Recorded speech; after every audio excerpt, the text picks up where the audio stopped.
Agora para valer, boa noite, sejam todos bem-vindos ao canal Dr. Refugo.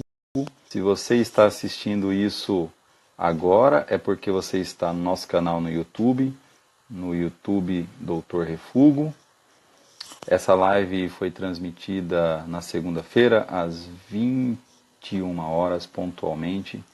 E entrando aqui, nossos amigos que já estavam comigo, Barra Alumínio, Paulo Henrique, seja bem-vindo. Flávio Matsumoto, Fábio Tsumoto.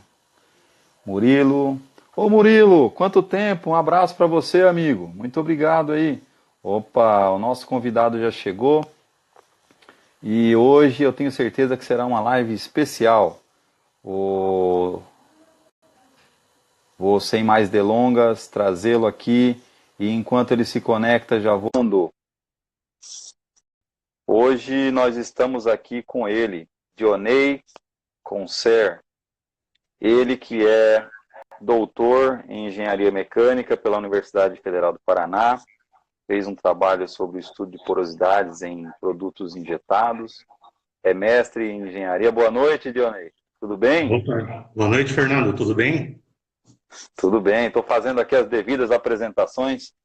Ok, obrigado.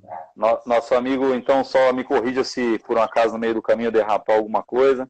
Então, nosso amigo Dionei é mestre e doutor em Engenharia Mecânica pela Universidade Federal do Paraná, né?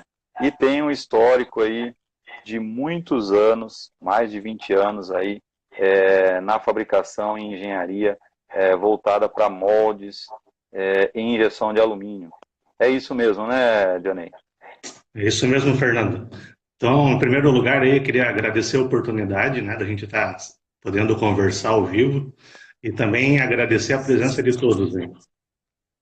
Legal, deixa eu aproveitar que nós já estamos aqui com 2 minutos e já estamos Certo. com 21 pessoas. Eu gostaria só de registrar algumas pessoas aqui antes de você começar, né? Ok, Nós fica à estamos com vontade. o Murilo Signorelli, que é lá de Minas Gerais, representante de produtos para a área de fundição. O Fábio OP78 está aqui também. O Luiz Fernando Ribeiro. O Davi Nogueira, nosso amigo que fez a última live conosco há 2 semanas, especialista da área de latão. Também o Braulio Terra está aqui. Alguns deles talvez você conheça, o Dionei. O Jefferson está aqui também. Lorscheiter. Jefferson Lorscheiter. Acho que é isso. O Paulo Henrique Serra, o Renato Castro, o Federico, nosso amigo lá do interior da Argentina. Interior não, da Argentina. O Lucas Sommer.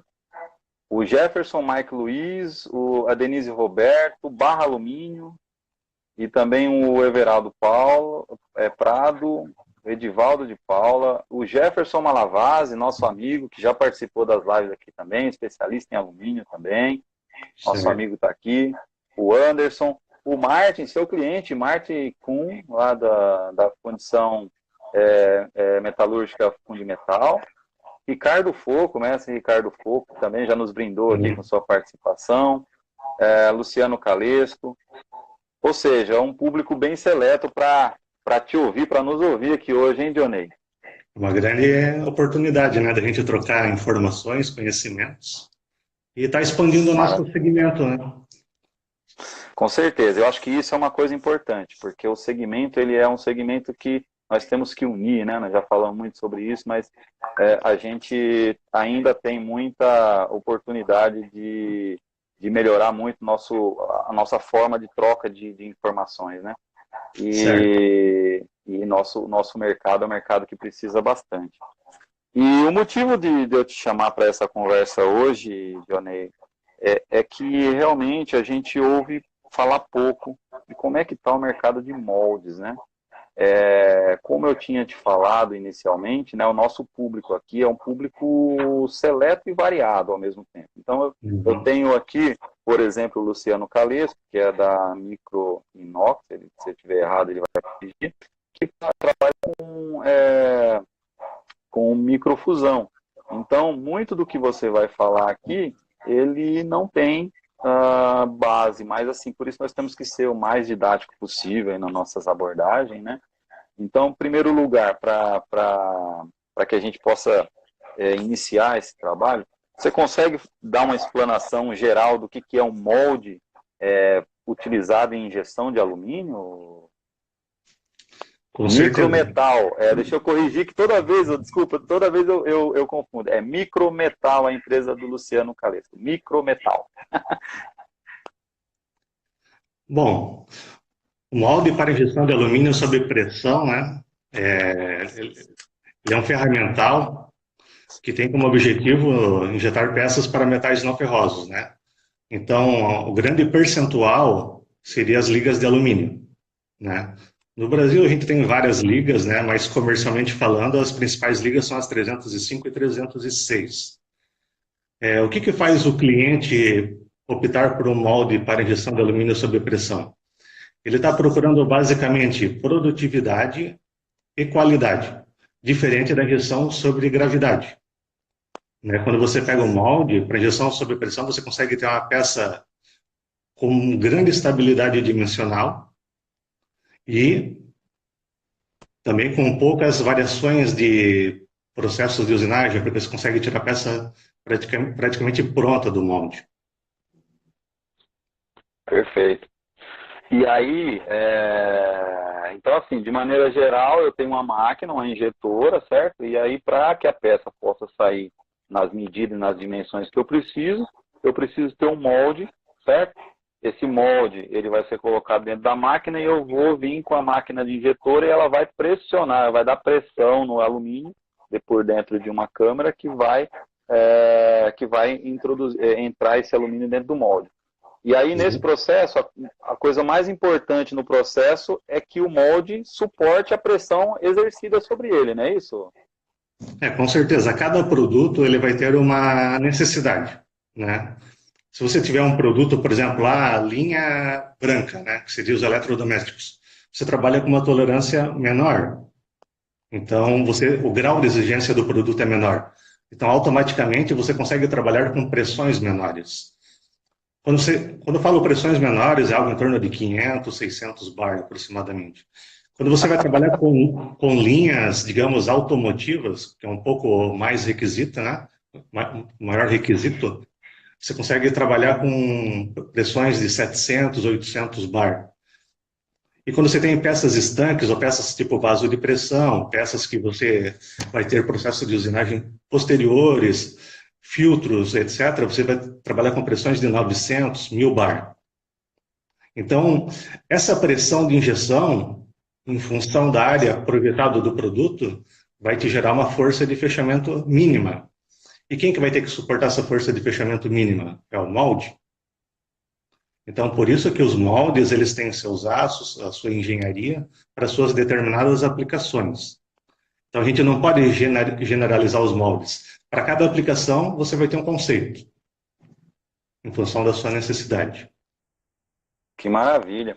E aproveitando que você falou aí de conceito, eu gostaria que você, nesse momento, você tem aí o tempo que você entender necessário, aí, em torno de 8, 9 minutos, para explicar um pouco para a gente as etapas de um processo de confecção de um molde para injeção de alumínio. Então, por exemplo, que hora que começa, quais são as etapas e que hora que termina a elaboração, o projeto, enfim, a elaboração e a confecção do molde para injeção de alumínio. Por favor, dê essa aula para a gente. Não, tranquilo. Você me apresentou ali, né? Sou uma pessoa, digamos, da área... Sou diretor comercial da empresa, né? Do segmento de alumínio. Porém, minha grande vivência é na parte de projetos, né? Inclusive, até hoje eu atuo na área de engenharia. Então, o molde, ele começa quando? Na área comercial. Né? A gente sempre acaba esquecendo da área comercial, mas é ali que tudo começa, é ali que as dificuldades aparecem. Então, até você fazer uma negociação, chegar num acordo e realmente começar a trabalhar, você tem um time, entre aspas, já perdido já. E a partir do momento que você começa a trabalhar, né, que seria a parte de engenharia, daí que vai começar os estudos. O que seriam os estudos? É fazer um pré-projeto, né? Esse pré-projeto você vai estar definindo junto com o seu fundidor qual a melhor injetora. Vai ver os mecanismos necessários para o molde, né? Quando eu falo mecanismos, geralmente são as gavetas. Tem gaveta, não tem gaveta. Esse molde vai precisar de uma gaveta com recursos hidráulicos, vai precisar com recursos mecânicos, câmeras, travamento. E a partir do momento que você faz o layout, você vai ter que ver se você pode fazer o projeto do molde e o molde ser maior do que a injetora do teu fundidor, por exemplo. Por quê? Por causa da complexidade do produto. Então, você dá um passo para frente e pode dar dois para trás. E você vai fazer os estudos, e depois daquele momento que você fez a aprovação do projeto, isso em paralelo, né, a gente não pode esquecer da parte das simulações, né, que as simulações, elas trabalham meio que de forma simultânea. A simulação que eu estou me referindo são as simulações de injeção. Na simulação de injeção, a gente vai conseguir fazer uma preliminar de análise de velocidades em canais de alimentação. A gente vai conseguir fazer uma avaliação de ar preso na peça. Ar preso gera falha. Eu consigo fazer uma análise de encontro de fluxo gera falha. Eu também consigo fazer análises de porosidade, microporosidade, macroporosidade, distribuição de temperatura durante a injeção, distribuição de temperatura durante a solidificação e também ver a parte de concentração de massa durante a sua solidificação. Então, essa parte inicial é a mais importante de tudo, a engenharia, né? Não simplificando, mas dando valor mesmo. Se a gente for falar das ferramentarias de uma forma geral, uma grande parte tem condições de usinar o molde, mas poucas têm condições de projetar o molde. Então, a engenharia é o coração. Se dá tudo certo, ninguém lembra. Agora, se der errado, nunca vão te esquecer. Entendeu? Entendi. Então, partindo da engenharia, simulação, fazendo as suas devidas aprovações e orientações, né, a gente consegue sacar uma lista de material. Sacando a lista de material, vai para um departamento de compras, compra o material, esse aço chega, começa a fazer os desbastes, furações, usinagem, né? Usinagem, tratamento térmico, erosões, polimentos e uma montagem. Essa primeira montagem, ela tem como objetivo um tryout. O que é um tryout? É fazer a primeira injeção do molde. Qual que é o objetivo do tryout? É o ver funcional do molde, né? E nesse funcional do molde, a gente também vai ter condições de fazer uma correção preliminar de possíveis cotas fora de desenho. Certo.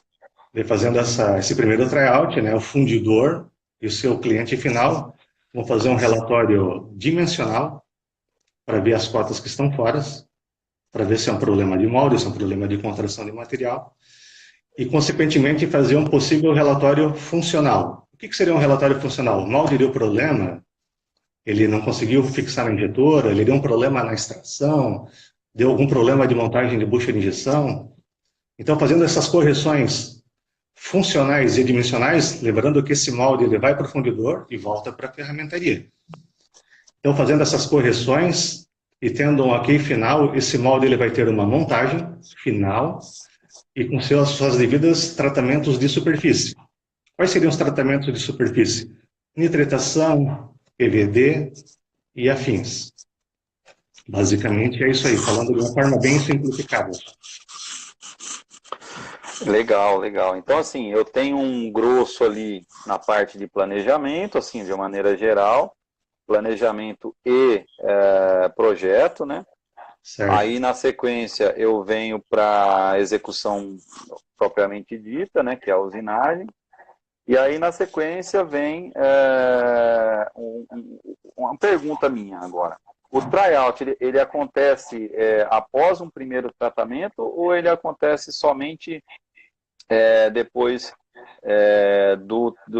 de tudo ajustado já? Ele vai ter uma montagem, vai ter um pré-ajuste, e daí vai ser feito o tryout.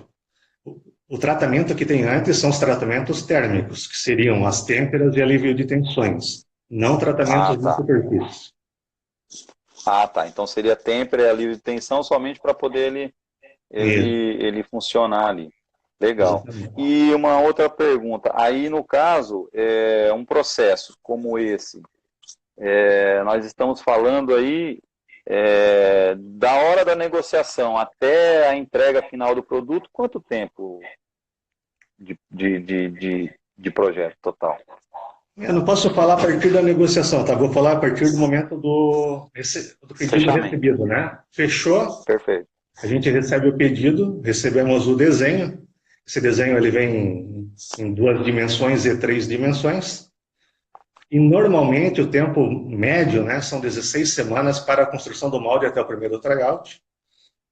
Daí, a partir do primeiro tryout, vai depender muito da velocidade do fundidor e do cliente final, né? Tem cliente que aprova muito rápido após o primeiro tryout e tem cliente que demora muito.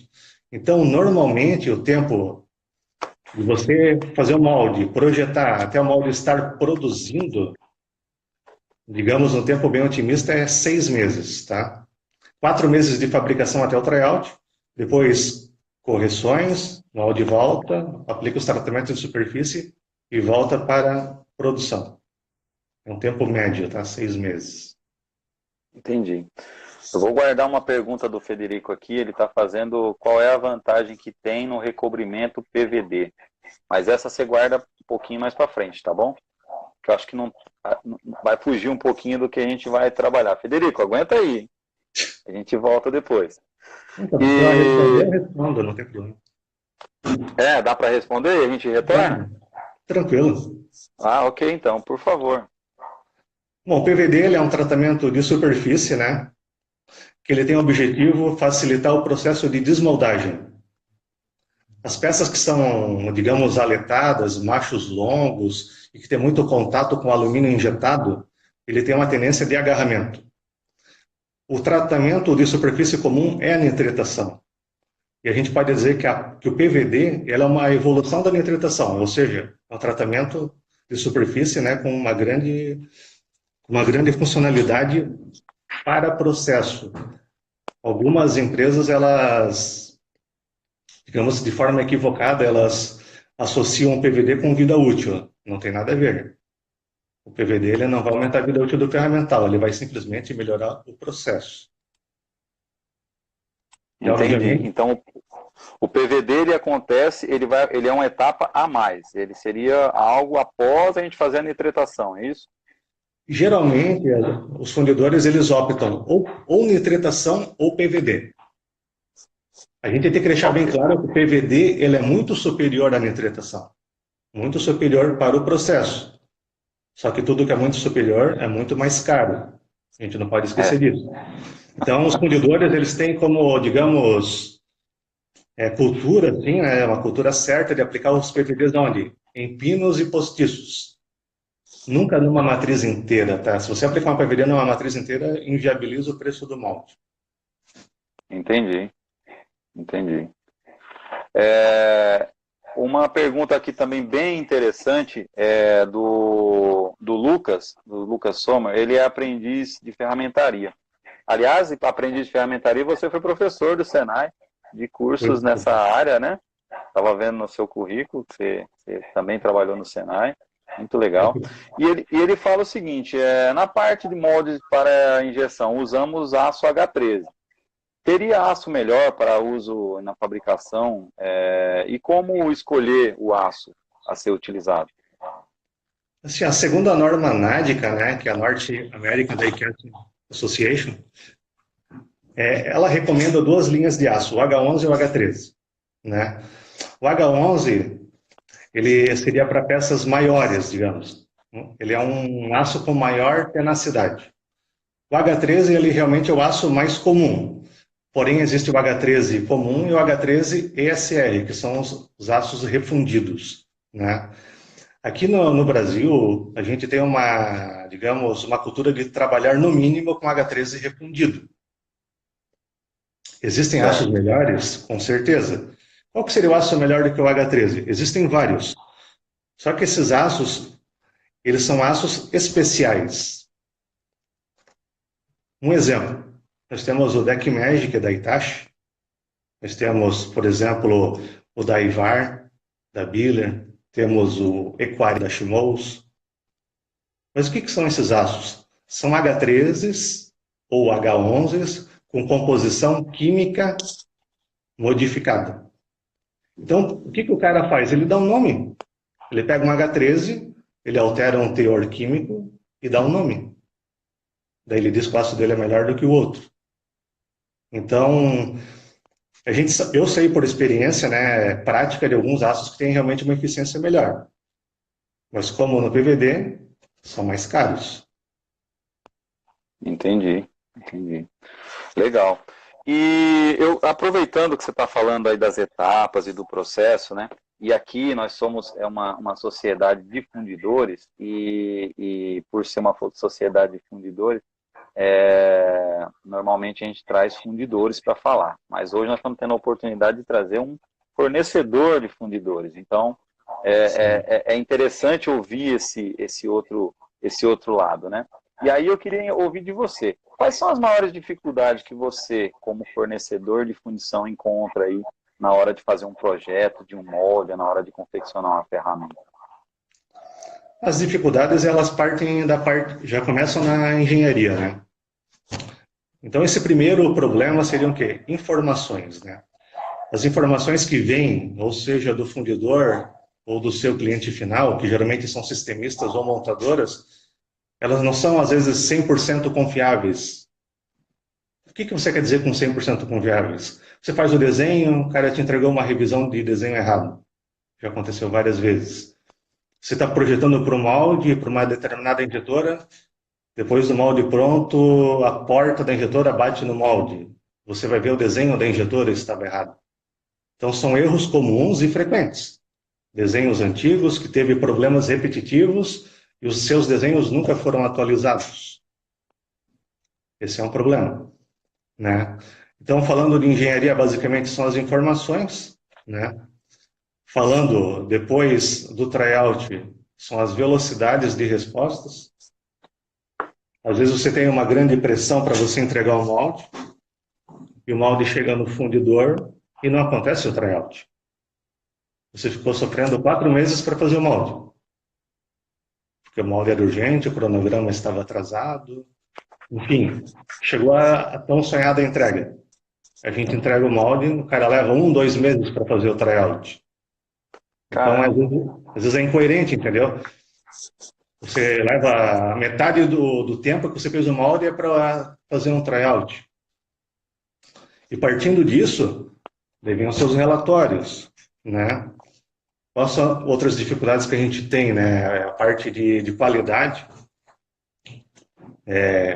Às vezes o fundidor, na boa fé, ele quer levantar o máximo de problemas possíveis que ele viu no tryout.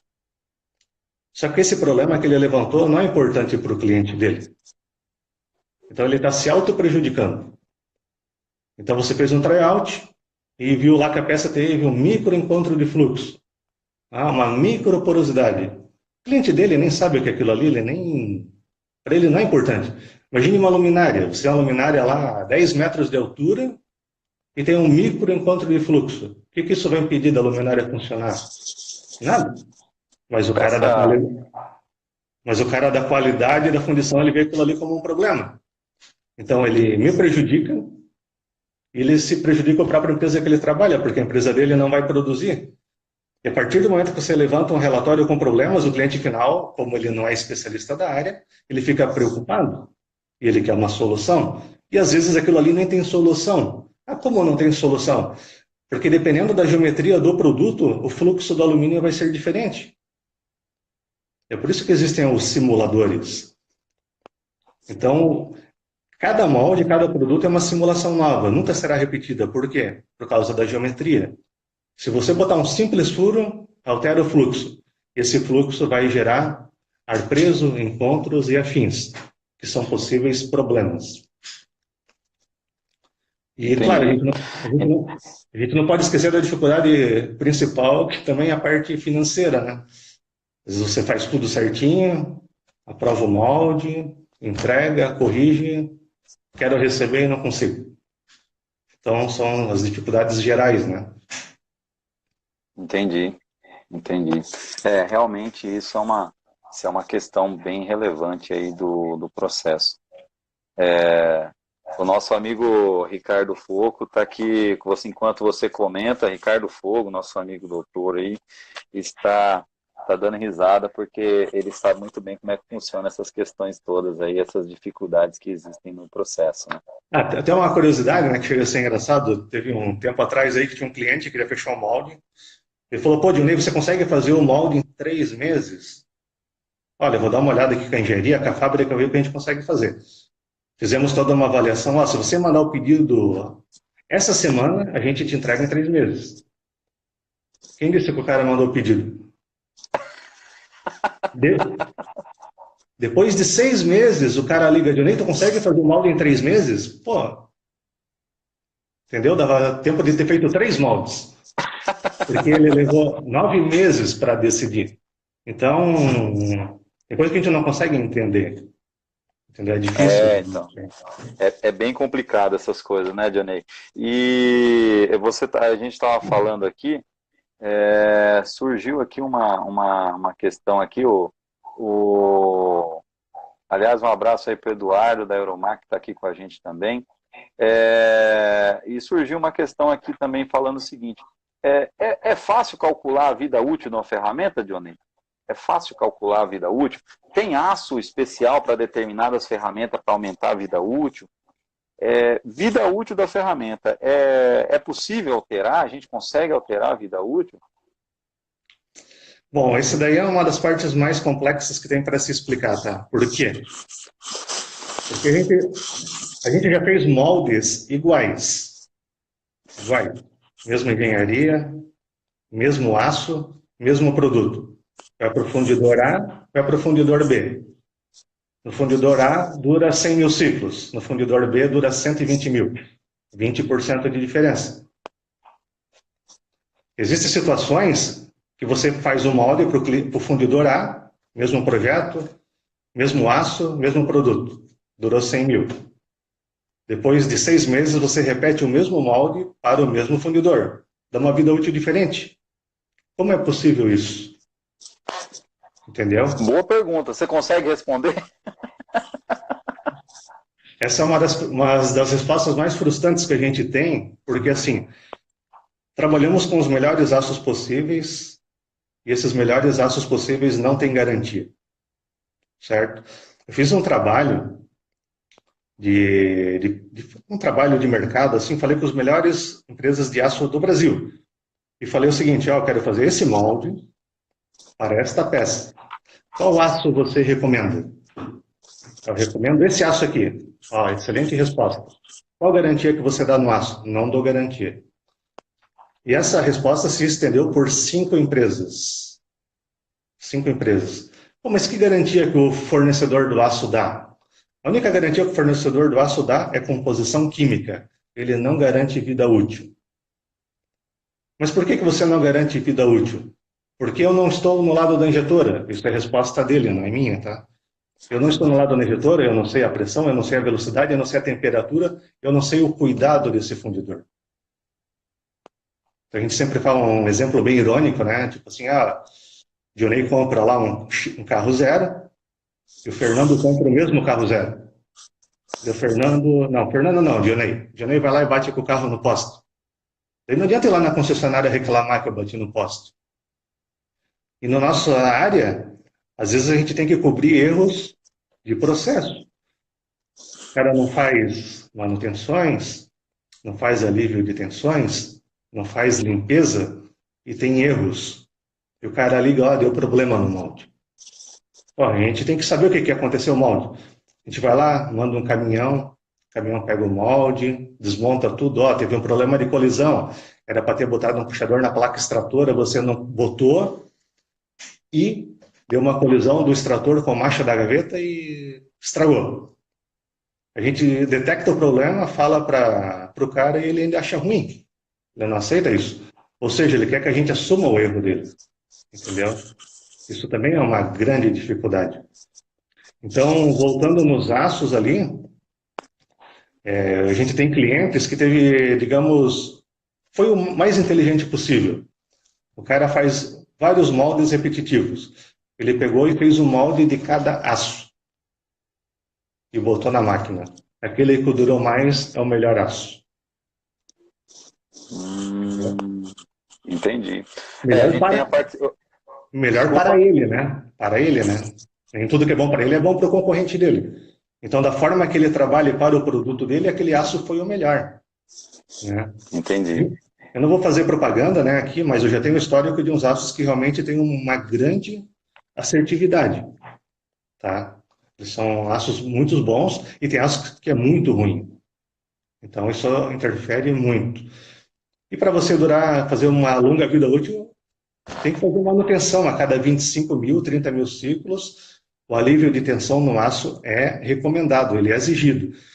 Se você não fizer isso e tiver uma trinca na matriz, o fornecedor do aço ele vai pedir um corpo de prova, ele vai fazer uma análise, ele vai fazer um ensaio metalográfico e vai dizer o seguinte: ó, meu amigo, você não fez alívio de tensões, você não tem garantia. É que nem você comprar o teu carro zero e nunca trocar o óleo, fundir o motor e você reclamar. A montadora vai Entendi. dizer, você não tem garantia. Entendi. Realmente esse é um caso bem interessante. E aquele cara que o molde é para 100 mil tiros, né? Muito comum na indústria de injeção falar em tiros, né? Cada injetado é um tiro, né? Sim. Então aquele molde que é para 100 mil tiros e o cara tá com 110 mil tiros, aí trinca tudo ali em volta das cavidades, aí ele vai sair um pedacinho maior, aí ele pega e faz ali a... Não sei se isso acontece, eu estou dando um hipotético. Aí ele vai lá e coloca uma soldinha ali naquela região, contrata um cara, ele vem e coloca uma solda. E acontece isso e como que isso interfere na vida útil da ferramenta, no caso do molde? Os aços, em média, tá, ele tem uma durabilidade de 100 mil ciclos, ou 100 mil injetadas, ou 100 mil tiros, né? São todos sinônimos ali. Aí você foi bem otimista, né? 110 mil, o cara botar uma solda é até aceitável, né? É aceitável. O cara já tá na hora extra do molde, já, né? O problema é o cara aplicar solda no molde com 25 mil, 30 mil ciclos, né? Daí é problema. Por quê? Porque você está aplicando uma tensão térmica no aço. E essa tensão térmica vai acelerar a vida em fadiga. Ou seja, você vai ter uma propagação de trincas de forma mais acelerada. Então você resolve o teu problema com 30 mil tiros, só que em vez do molde durar 100, ele pode durar 60, 70 mil tiros. Entendi. E deixa eu te fazer uma outra pergunta. No caso, você consegue, à medida que vai aumentando a vida útil, ela tem influência diretamente no preço? Você falou que tem uns aços que dão maior, menor melhor eficiência no processo, em termos de ciclo. Mas, assim, você diria que o custo hoje do molde está relacionado diretamente a essa questão da vida útil ou não? É assim, ó, você não consegue mensurar o molde pela vida útil, a nível de preço, tá? Você consegue mensurar o molde a nível do que você está aplicando nele, certo? Se Certo. você botar o melhor aço possível, com o melhor tratamento possível, uma consequência é ter uma melhor vida útil.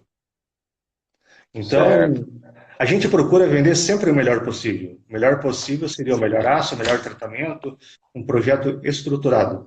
Mas, infelizmente, o nosso mercado ele está em retração. Então, parece que todo o conhecimento que você tem, ideias e soluções não são mais importantes. O mais importante é o Entendi. preço. É só preço, mais nada. Então, de forma errada, muitas empresas compram molde mais barato. Esse mais barato, ele vai comprometer a sua vida útil e vai dar mais manutenção. Quem que perde com a Entendi. manutenção? O fundidor. Fica tirando molde de máquina, monta, desmonta e remonta, bota em máquina, novo setup, entendeu? E o cliente dele não está pagando por isso. O cliente está pagando só Perfeito. pela peça injetada, entendeu? Perfeito. Deixa eu só as interações aqui dos nossos amigos aqui do Instagram. Aliás, se você estiver conseguindo visualizar aí também, você pode. Sim, sim. Ó, nós temos o Renato Castro que diz que, infelizmente, ainda mais de 80% das fundições não fazem simulação. O Gato, o Jefferson e o Davi estão falando que aquilo que você fala, né, que o processo ele impacta muito, né? Além do processo, as variáveis do processo, a região onde a empresa está, a temperatura, algumas coisas que são variáveis que são de dentro da fábrica, algumas variáveis que são da região, do entorno. Mas, enfim, o operacional é determinante nesse processo, pelo que você falou aí, né? Tem também o pulo do gato, eu não me falou o nome aqui. Existem empresas que a engenharia quer resolver tudo na pressão, né, sem avaliar, sem definir exatamente qual o defeito, né? E aí tudo isso vai detonando o molde, né? Também tem a Edna falando que a vida útil da ferramenta está também relacionado com equipamentos e o operacional em si, né? Tem aquela questão do operador mais cuidadoso, né, Dionei? Com certeza. Uma coisa que é importante falar, né? Quando eu fiz o mestrado, digamos, a minha dissertação de mestrado foi focada na parte de vida útil de moldes. Foi análise de fadiga térmica em aço H13. Então, eu tive uma oportunidade, através da universidade, de trazer alguns livros que não tem aqui no Brasil. E num desses livros, né, que era um livro da Nádica, que falava só sobre vida de moldes. Nos Estados Unidos foi feita uma pesquisa sobre, digamos, a responsabilidade na vida útil do molde. E nesse gráfico tipo pizza, digamos, né, uma ferramentaria, digamos, até onde é que ela era responsável na vida útil do molde? Era 5%. Por que 5%? 5%. Onde é que estão esses 5%? Basicamente, em erros de projeto. O que seria um erro de projeto? Você passar um circuito de refrigeração muito próximo, digamos, do produto, aquilo ali geraria uma concentração térmica elevada, o molde sofreria uma trinca. Não tem muito o que errar a ferramentaria. Quais são os outros percentuais? Eu acho que tinha 15%, 15% a 25% aço. Como é que o aço poderia estar errado? Com a composição química errada. Eu tinha aí 40% aproximadamente de vida, utilização, né, de 40% a 50%. Esse gráfico que a Nádica forneceu, ele não era um gráfico preciso, tá? Ele tinha oscilações. Ele não era X%, ele dava uma margem de 40% a 50% utilidade, de 15% a 20% aço, 5% a 8% ferramentaria, né? Tratador térmico de 15% a 20%. Como é que o tratador térmico pode errar e comprometer a vida do molde? Ele pega um aço X e bota uma curva de tratamento de um aço Y. Ele já matou todo o aço, já tá, todas as propriedades que ele iria te fornecer, ele matou no tratamento térmico. E vale lembrar também que nos Estados Unidos, a ferramentaria ela não é responsável pela vida útil do molde. Que aqui no Brasil é. Se eu faço o molde e dá uma trinca, o sistemista, o fundidor, ele vai acionar a ferramentaria. Nos Estados Unidos, ele aciona quem vendeu o aço. E aqui, quem vendeu o aço não dá garantia. É uma cultura muito diferente, tá? Qual que é a responsabilidade da ferramentaria nos Estados Unidos? É fornecer um molde que funcione e que as cotas do molde estejam conforme o desenho de produto. Ponto. Se o molde vai durar 30 mil, 50 mil ou 150 mil ciclos, depende do fundidor e de quem forneceu o aço. É impressionante. E isso realmente tem uma questão relacionada, porque eu acho que lá no começo, a maioria das funções, elas tinham ferramentaria própria, né, Dionei? E aí, por ser ferramentaria própria, criou-se esse costume, na minha opinião, minha visão, de que a ferramentaria ajuda nós, faz parte do time, se você não ajudar, o bicho pega, né? Então, quando terceirizou-se e começou a terceirizar isso, acho que eles acabaram levando esse costume aí pro mercado, né? Talvez uma das explicações sejam essa, né? Não sei. Não vou dizer nem costume, né? Acho que é um somatório de cultura, né? Cultura do fundidor, cultura de quem vende aço, porque não é possível, porque as empresas que vendem aço, elas têm comportamentos diferentes, e são tudo multinacionais, entendeu? Então, o cara que dá uma assistência lá nos Estados Unidos, na Argentina, no México, ele deveria dar a mesma assistência aqui. E eles não dão, entendeu? Eu tive vários casos, é bem decepcionante mesmo, tá? Eu já cheguei ao ponto, assim, de ter um problema e fica uma situação difícil, assim, para a gente, né? Porque o fundidor vê como a ferramentaria como o culpado. Pô, o molde trincou, você é o culpado. Não, vou chamar o cara que me vendeu aço. O cara chega e faz toda aquela mesma teoria. Vamos ver uma análise do corpo de prova, vamos pegar e vamos analisar. Depois de 2 meses, o cara vai dar um relatório. Esse relatório ele vai dizer que a composição química está certa, não? Eu fui bem claro na frente de quem vendeu aço, na frente do fundidor. Eu não quero essa resposta. Diga onde que está o problema. O problema está no aço, está em mim, ferramentaria. O problema está no fundidor. Ou o problema está no tratamento térmico. A resposta do cara, não sei o que responder. E o cara é especialista em aço. Eu não sou especialista em aço. Eu sou moldes. O cara tinha que me dar todo um suporte técnico, entendeu? Ele não sabia analisar.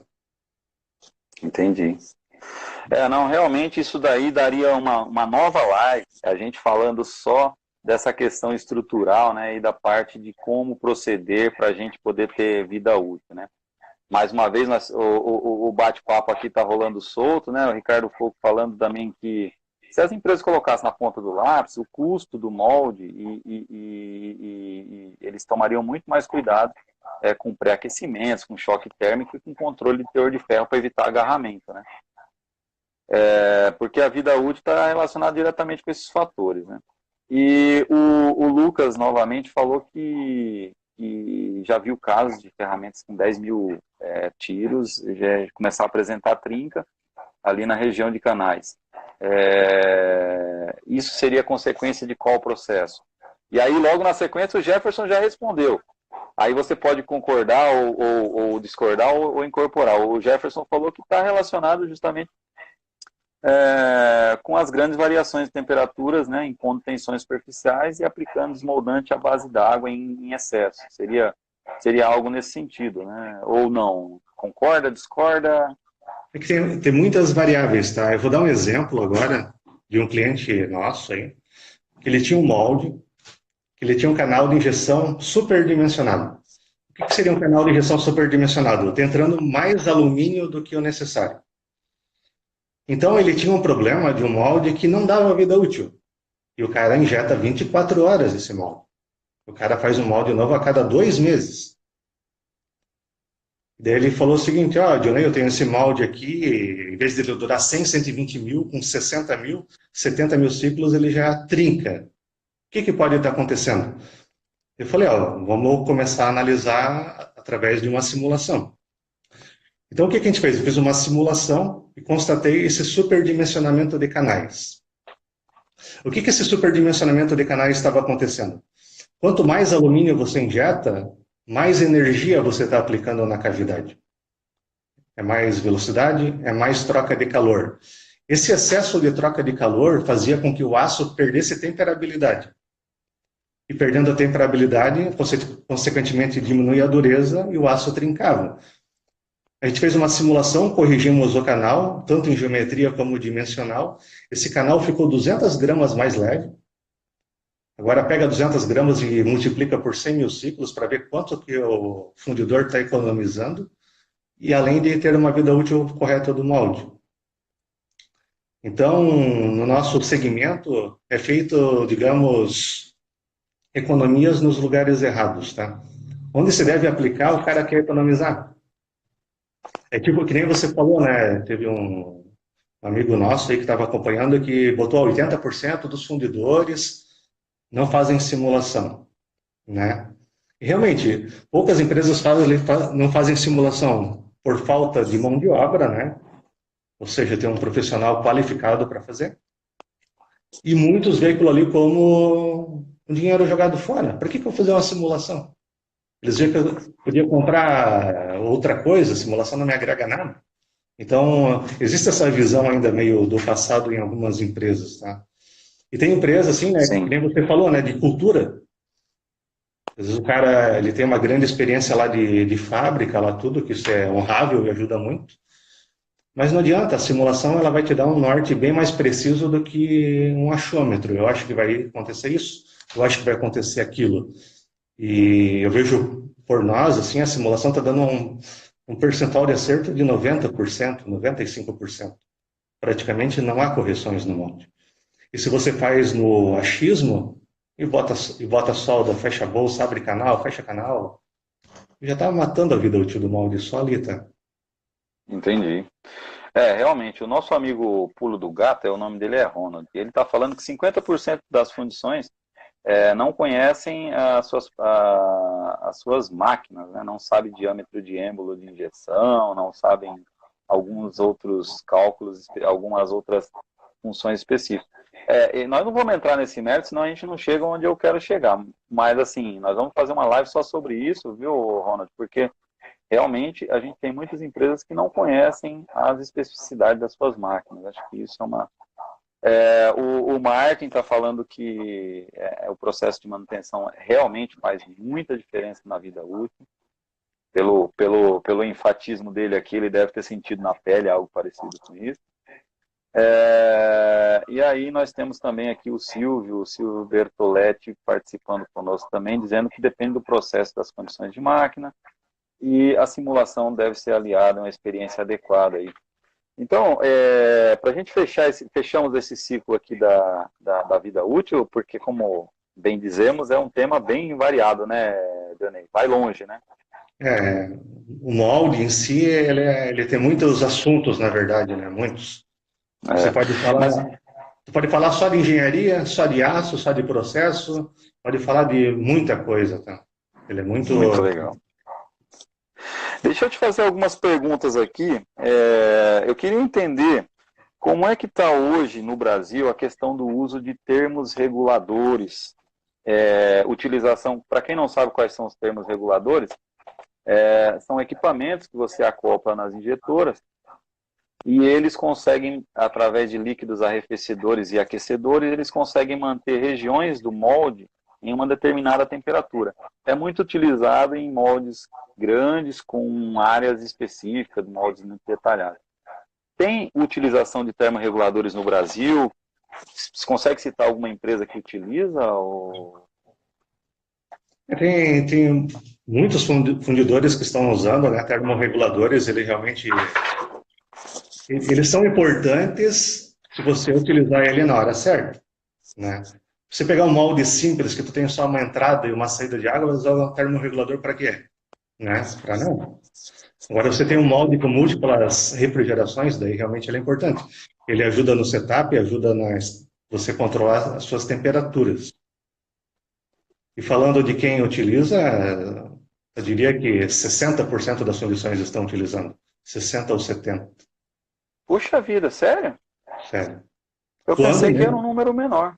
Quando necessário, tá? Quando necessário. Entendi. Ou seja, é um recurso que as empresas sabem que tem, mas que não utiliza em alguns casos, né? Tem outro, tipo assim, o termorregulador, ele é até um recurso comum, assim, né? Ele não é uma grande novidade, né? Existem outros recursos que daí muitas empresas não conhecem. Dá um exemplo, squeeze pin, poucas fundições conhecem. Jet cooler, poucas fundições conhecem, né? O jet cooler é aquele do conformal cooling, que vai... Digamos que é um mecanismo de refrigerações para machos com diâmetros reduzidos. Entendi.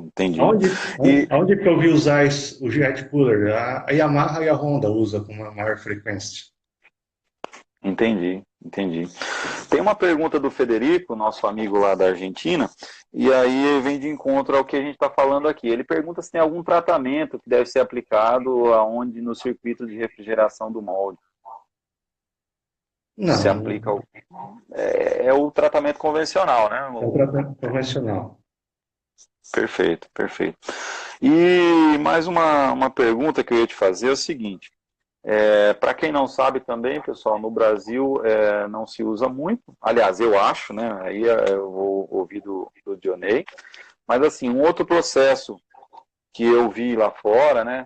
É o processo de utilização de vácuo em moldes para injeção de alumínio. Uhum. Então, eu queria saber de você, como que está essa tecnologia no Brasil, quem utiliza e por que utiliza? Você consegue explicar um pouquinho para nós um pouco mais sobre essa questão? Eu posso falar sobre isso, mas eu não gosto de citar nomes, assim, né, de quem não utiliza, tá? Claro, Mas claro. o que eu posso dizer é o seguinte, né? Eu já tive a experiência de fazer. O que acontece? O sistemista, às vezes, ele tem um produto de alto volume. E esse produto de alto volume, ele pega duas fontes de fornecedores. Ele pega lá no fundidor A e no fundidor B. Por quê? Porque se eu não entrego o produto, ele tem uma segunda opção, para não parar a linha dele. O que acontece na prática? Às vezes o fundidor A, ele usa bomba de vácuo. E o fundidor B, o mesmo produto, não usa bomba de vácuo. Daí você pergunta para ele, por que você usa bomba de vácuo? Eu não sei. Mas por que você exige? Ah, acho que fica melhor. Daí tu chega no B, ele entrega o mesmo produto e sem bomba de vácuo. Eu já fiz simulação com e sem bomba de vácuo. O ganho é mínimo. O ganho é mínimo. E tem um outro Certo. erro, né? O nome já diz, né? Daí é erro de projeto já. Bomba de vácuo. Quando você fala em vácuo, automaticamente esse molde tem que estar vedado para a atmosfera. Hermético, né? É. Deus o cara vê uma bolsa lá, um chuvetes ligado num vácuo e o molde com um monte de bolsas com saída de ar. Então a bomba de vácuo vai puxar o ar da atmosfera? Não vai funcionar nunca. Na verdade, ele Entendeu? está só trocando o ar dentro do molde o tempo inteiro, né? Não está fazendo nada. E, entendeu? São erros de engenharia. Mas assim, você conhece alguma empresa, você conhece algum range de empresas que utiliza isso com sucesso no Brasil? Ou realmente ainda é um processo que não são muitos que utilizam? Nesse caso, são poucos, tá? O que eu vejo que mais usa, por exemplo, hoje é Mali, né? Que é a antiga Delphi, por exemplo, para peças de ar-condicionado. São peças bem complexas, né? Bem complexas, bem estanques. Então, usa esse recurso aí. Entendi, entendi. Nossa, que maravilha, hein, Dionei? Que aula fantástica que você deu pra gente hoje aqui. Cara, pessoal, para quem não sabe, como é que eu achei o Dionei? Achei o Dionei porque eu estava aqui um belo dia lendo algumas publicações na internet aqui e cheguei até a tese dele. E aí consegui o contato dele, a gente conversou, eu falei, pô, vamos fazer uma live? Ele falou, topou na hora, a gente agendou. E, Dionei, eu só tenho a agradecer a você aí por ter aceitado esse desafio, Eu que por agradeço o convite aí. ter compartilhado com a gente o seu conhecimento e também mostrado um pouquinho do lado do fornecedor, do cara que precisa de informação da fundição que, né, que tem as suas dificuldades. É muito legal a gente ver esse lado aí. E acho que é bem interessante. Eu gostaria de deixar um espaço aqui agora, porque assim, pessoal, o Dionei, eu não falei aqui no começo, mas o Dionei, ele também é o diretor técnico e comercial, né, Dionei? Comercial e de engenharia. Comercial e de engenharia da FBM, que é uma das fornecedoras aí de moldes para o mercado. E deixa aí o seu e-mail de contato para a gente aí, por favor. Aliás, eu vou deixar. Esse vídeo ele vai ser publicado no YouTube, tá? Próxima semana eu publico ele no YouTube, lá no Doutor Refugo. E eu vou colocar na descrição o e-mail que ele vai passar aqui. Mas, por favor, Dionei, deixa aí uma fonte de contato para a gente aí, por favor. Então, meu e-mail, né, é Dionei, né, com i, arroba fb, f de faca, b de bola, moldes.com.br.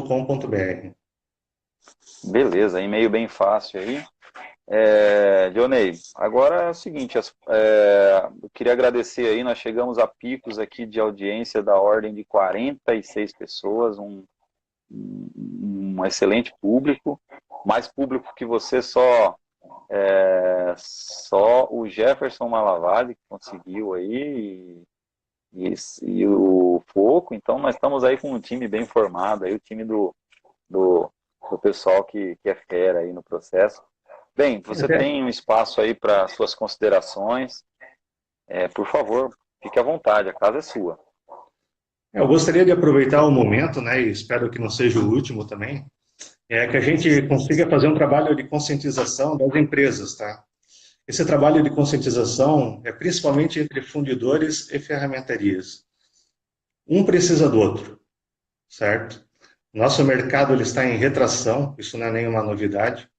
Eu tenho uma experiência no dia a dia de ver que, infelizmente, muitas peças de alumínio que eram injetadas no Brasil estão vindo de fora, né? Peças estão vindo da China, da Índia, tá bem complicado, tá? Então, tem que ter essa parceria para a gente viabilizar o negócio no nosso país. A gente tem que ser parceiro, se ajudar. Por isso que lá na FBM a gente procura trabalhar com quem quer trabalhar com a gente. Se a empresa não quer trabalhar com a gente nem se esforça. Agora, se a empresa quer trabalhar com a gente dá o sangue por ela. Por quê? Isso é parceria, tem que se ajudar. O fundidor e a ferramentaria não são concorrentes, são parceiros. Eu estou vendo, assim, projetos que eram feitos no Brasil. Eu vou até dar um exemplo. Vou dar um exemplo aqui, tá? O Onix.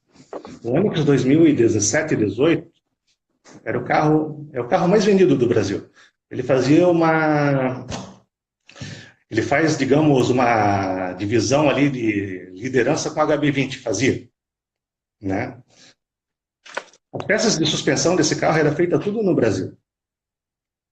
Eles lançaram o Onix Turbo. Essa empresa do Brasil perdeu o projeto e as peças de suspensão vêm tudo da China. Entendeu? Essa empresa perdeu, esse sistemista, né, que fazia suspensões, perdeu uns 20 itens de alumínio. E o fundidor perdeu uns 20 moldes de alumínio. E você perdeu 20 moldes também, né? Você e o mercado brasileiro, né? Exatamente.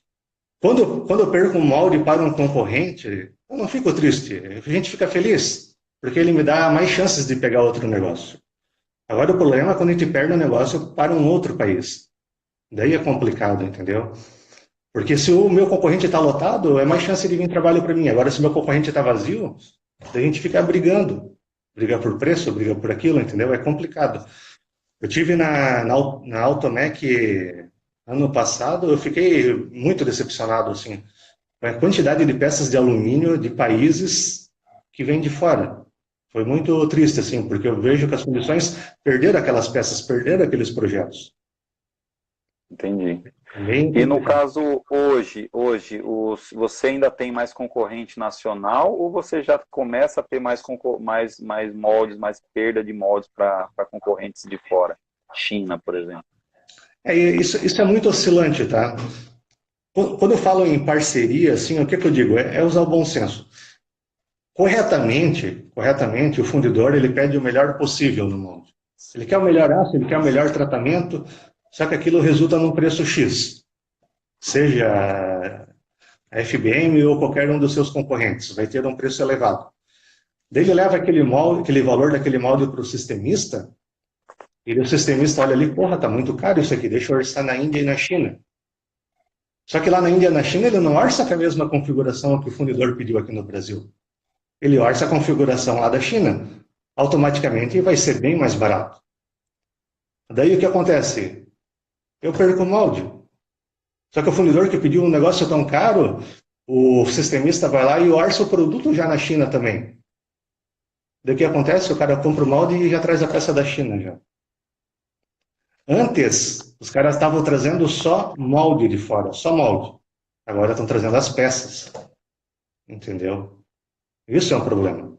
Então, eu vejo assim que o mercado automotivo ele subiu as vendas, tá? Até teve uma reportagem na Bifa recentemente. Ferro fundido. Nós vamos cair em 30 segundos, hein? Não, tranquilo. Ferro fundido subiu, a demanda no Brasil subiu tudo, o alumínio caiu, porque estão trazendo peça de fora. É isso mesmo. Bem, antes de cair, vamos nos despedir. Grande abraço a todos vocês. Dionei, fica com Deus, muito obrigado. E nós nos falamos aí em breve. Fica com Deus, até a próxima. Com certeza. Obrigado para todos, hein?